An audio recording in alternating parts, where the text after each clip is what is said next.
جی السلام علیکم۔ آج ایک بہت اہم موضوع پر بات کی جائے گی۔ قرآن مجید اللہ کا کلام ہے اور ہمارے پیارے محمد عربی مصطفیٰ صلی اللہ علیہ وآلہ وسلم پر یہ کتاب نازل ہوئی۔ اس بات کو ہم تمام مسلمان بخوبی جانتے ہیں الحمدللہ۔ قرآن مجید پڑھنے اور سمجھنے میں فرق ہے۔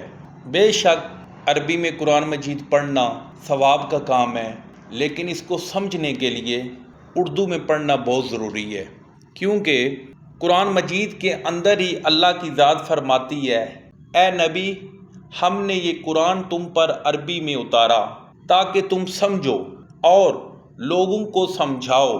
یہ جو الفاظ ہیں یہ بار بار تقریباً 5 سے 6 بار استعمال ہوئے ہیں۔ اور میں آپ کو ایک اور بات بھی ادھر بتاتا چلوں کہ سورہ قمر پارہ نمبر 27 5 جگہ اس میں آیا ہے۔ کیا آیا ہے؟ اور ہم نے قرآن کو سمجھنے کے لیے آسان کر دیا تو کوئی ہے کہ سوچے سمجھے۔ بات کرنے کا مقصد یہ ہے کہ ہمارے پاک رسول محمد عربی صلی اللہ علیہ وآلہ وسلم کا جو قبیلہ تھا عرب، ان لوگوں کی زبان تھی عربی، اس لیے ان پہ یہ قرآن عربی میں نازل ہوا۔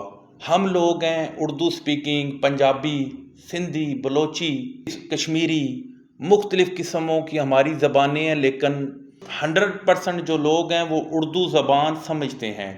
تو ہمیں چاہیے کہ قرآن کو اردو میں پڑھیں تاکہ ہمیں سمجھ آئے کہ اس میں لکھا ہوا کیا ہے۔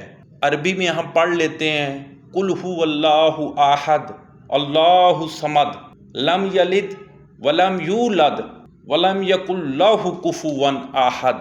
اب ہم اپنے اللہ کی کتنی تعریف کر رہے ہیں، اس چیز کا ہمیں علم ہی نہیں ہے۔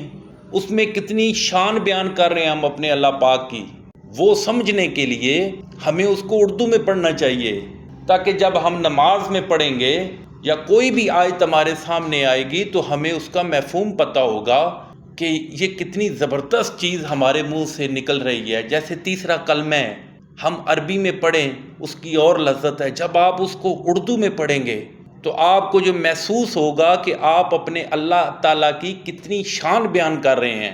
تو میرے بھائیوں، گزارش ہے میرے سب بہن بھائیوں سے کہ برائے مہربانی کوشش کریں، بے شک تھوڑا سا، لیکن قرآن پاک کو اردو میں پڑھنا شروع کریں۔ بے شک عربی میں پڑھنا ثواب ہے، لیکن خود اللہ تعالیٰ کی ذات کہتی ہے کہ اس کو سمجھو۔ تبھی سمجھیں گے کہ جب کہ ہم اس کو اردو میں پڑھیں گے۔ اللہ آپ سب کا حامی و ناصر ہو۔ بہت شکریہ۔